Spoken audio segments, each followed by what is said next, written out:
Yo guys, welcome back to another video on the channel, and this one was quite highly requested. We are doing my Premier League predictions for the 2022-2023 season. If you guys do enjoy the video, be sure to smash the thumbs up, subscribe to the channel if you're not already. We're trying to hit 1k subs before FIFA 23 comes out, so if you can help with that, please go smash that big red subscribe button and ding on the bell so notified every single time I upload a video. And also let me know your thoughts on this table in the comments below. I'll be totally honest, I haven't kept up with everyone's transfers, so if it looks a little bit ropey, then don't come at me in the comments, alright? I'm gonna do my best, I'm gonna do my very best. Let's jump straight into it right now though. So guys, here we are. We have got the table. I mean, it's not done 1 to 20 because I couldn't fit it all in one screen, but we've just gone the top 4, then 5 to 7. It's just been chosen for me. All right, I'm not going at it. The way I think I'm going to do this is go for my top 3, my bottom 3, and then just sort of work the rest of the table out as we go along, because it could look a little bit ropey. First place I'm going for the winners of the Premier League this year, I think it's going to be Man City. A lot of people are doubting Haaland, and don't get me wrong, I'm not saying he's going to be amazing. I just have a very strong feeling he's going to score an abundance of goals, just simply because of how easy his job is at City. He's literally got to stand up top. The ball's going to be put on a plate for him. He can score headers. He can score from outside the box. He can score from inside the box. I think he's just going to score a bag of goals, and he's just going to take City to win the league. But obviously coming in after that is going to be Liverpool. I think obviously Liverpool, it's always between Liverpool and City at the minute. Anyway, I think Liverpool are going to be very close to City. I just think City are going to run away with it a little bit. And now this next one at third is going to pain me to do it, but I think Spurs are going to do really well this season. I don't want them to do well, but I think Spurs are going to do well. I think they will come in at third. I think it's going to have a great season. They made some really, really good signings, so I think they're going to do pretty well. And then in at that number 4 spot, I am going to throw Chelsea in there. Again, they've made some some decent signings as well. I think they're going to do very well. I don't know. Just Chelsea are always a pretty good team anyway. Do you know what I mean? They've always been up there. I think Chelsea can have a good season. So I think with the top 4, we're going to go with City, Liverpool, Spurs, and Chelsea. And then we're going to get on to the bottom 3. And this one I've been seeing cause a bit of debates here and there. I've seen a lot of people having a lot of different opinions with this. One team I definitely think are going to go down is Forest. I'm sorry. I just don't. I think they're going to have one of them seasons. They come up first season in the Premier League in a long time, and they're just going to drop straight back down again. So I don't think they're going to stay up for very long. I think bottom of the barrel, right down at the bottom, rock bottom, sat right at the bottom with no hope of survival, is going to be Bournemouth. I think they're going to have an awful season. I think they're just going to do terribly. I think everyone's on the same page as that. I think Bournemouth are going to be in big trouble this season, and I think we're going to see them go down pretty early. When it gets to Christmas time, I think everyone's going to be like, okay, Bournemouth are finished at this point. They're gone. They can't save it at this point. They're too far gone. And I think Bournemouth are going to come bottom of the table, with Forest going down with them as well. And then I also think the other newly promoted team, Fulham, is going to drop down as well. I think they're the same as Forest, come back up. They've not quite got the squad for the Premier League yet. It's just not built up. It's not established enough. So I think they are going to drop straight back down again next season, or at the end of this season. I think that's how it's going to go. What do I want to do now? Do I want to do 5th to 7th? I guess we'll go 5th to 7th. And I think we're going to chuck Arsenal in at 5th. I think Arsenal are going to have a good season. They've made some good signs. I think Jesus could be a very, very good signing for them. I think he's going to get quite a few goals for Arsenal, get them out of some sticky situations at certain times. And now in 6th place, this one is a bit of a biased debate, but I really want to chuck us in there. I just don't think we're going to come that high. I really do want to put West Ham in at 6th. I just don't think we're going to come that high. I'd like to think we'll get 7th. I do like to think we'll get 7th. I think Man United will get the 6th spot. I'm gonna be biased. I'm gonna be biased to say we're getting 7th. All right, I know everyone's about Harry. There's no shot West Ham are getting 7th.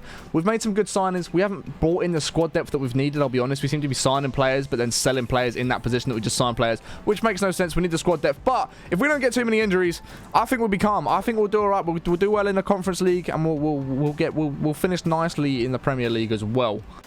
And then coming in close behind us, I think Leicester are going to be there. Leicester have just got a very solid team. The team hasn't changed much in the last couple of years, but it's just a very solid team. They go out, they'll get a job done. They'll play you for a result. They'll draw out a 1-0 win if they have to. They're just one of them clubs that will get the results when they need to get a result, and that's why I think they're going to finish quite highly. Coming in at 9th, I think, is going to be Crystal Palace. Crystal Palace, again, we're just talking about teams that get results. Crystal Palace is one of those teams. They will just churn out results. They'll get results against teams they're not expected to get results against. And they're just one of them really annoying teams to play against, like Brentford were last season. Was it last season or the season before?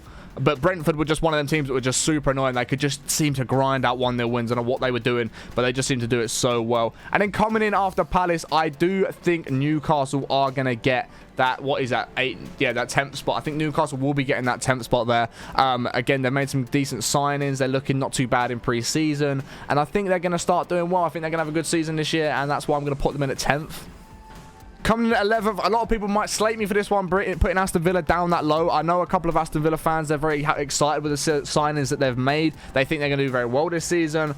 But Aston Villa just seem to be one of them clubs where they're the same as us. They go for a period, they make a lot of signings, but the signings don't really do a whole lot for the team. They don't really seem to perform. They don't really make the team that much better. That's what we had at West Ham for a couple of seasons. I think Aston Villa are going to sort of be in that situation. Obviously, they've lost Grealish as well with the other season as well to City. I've just said obviously about 27 times. I do apologise, but it was the same with us. We lost Payet. We tried bringing players in. It didn't quite work, and I think Aston Villa are going to stay in that sort of situation. I think they'll still do well. They'll still have a relatively good season. They'll finish top of the bottom half of the table, but I think they're going to get that 11th spot. Coming in at number 12 is another one of those teams that nobody likes playing. It's going to be Brighton. Brighton is just one of them teams, again, no one likes to play Brighton. You go to Brighton away, they just seem to be able to get a result. They'll seem to put goals past you, especially West Ham. We just can't seem to beat Brighton. I don't know what it is. We just can't seem to beat Brighton. Brighton, again, they're one of the better teams that is left in the bottom half of the table, so I think they'll be nice and safe. They'll finish nice and high in that bottom half of the table as well with Aston Villa. And then I think at 13th, guys, we're going to go with Wolverhampton Wanderers. Again, just another team that will get the results. They've got a good enough side to not be sat right at the bottom of the table, not be worrying about relegation, in my opinion. So I think they're going to do decent. They'll do all right. They'll stay nice and safe. It just won't be an amazing season for them. They're not going to get any Europa League or Conference League. They're just going to be sat in the middle of the bottom half of the table, and they'll just be chilling there. After them, I do think that Brentford are going to have the best season out of the remaining clubs that are left, out of Leeds, Everton, Southampton, and Brentford. And like I was saying earlier, Brentford are just one of them clubs. They just get results. The way they play football is it's such a scumbaggy way to play football, but it works. They get their results. They'll just go down every opportunity. They'll just play for free kicks when they're 1-0 up. The way they play is just so well drilled into them that they actually play really, really well if they go 1-0 up. It's such a hard team to come back against, especially if they, like I say, if they do go 1-0 up. Such a hard team to come back and defend against, or attack against, sorry. After that is actually a very tricky one. So I think after Brentford, we're going to go with Everton. I think Everton, they're not going to be in the best position. They're going to have some moments where it's like, are we going to get relegated? I'm not too sure. I'm not feeling the most confident right now, but I think they'll end up being safe. They've got a better squad than the bottom three, like they just have in theory. I mean, so have Leeds and Southampton. That's why I think the bottom three are going to go down, just purely because they are the worst three teams in the league. And don't get me wrong, it is the Premier League. It could all change. Bournemouth could go and finish 9th. Who knows? It's the Premier League. Something stupid could happen, but as taking it off the squads that we've got at the minute and sort of the way they've been playing towards the end of the season, that is what I'm going to go. I'm going to go Everton there. I'm then going to go with Leeds, followed by Southampton. That's going to be my table. So we've got City first, Liverpool second, Spurs third, Chelsea fourth, Arsenal fifth, United sixth, us in 7th, Leicester in 8th, Palace in 9th, Newcastle 10th, Villa 11th. I'm debating whether I want to swap them two round. I'm debating. Do you know what? I think I'm going to swap them two. Nah, I don't know. No, I'm not. I'm going to stick to my guns. I'm going to stick to my guns. We've got Newcastle 10th, Villa 11th, Bournemouth 12th. No, sorry, Brighton 12th, Wolves 13th, Brentford 14th, Everton 15th, Leeds 16th, Southampton 17th, and the bottom three is going to be Forest, Fulham, and Bournemouth. That is my Premier League prediction for the 2022-2023 season. Let me know your thoughts on this in the comments below. I'm sure I'm going to get absolutely slated for it, and if I am going to, please go ahead, slate me in the comments. I don't mind. If you have enjoyed the video, be sure to smash thumbs up, subscribe to the channel if you're not already. Like I say, we are trying to hit 1K subs, so if you can help us, that'd be absolutely amazing. I appreciate it once again. Have a great day, and we'll catch you on the next one in a bit. Peace.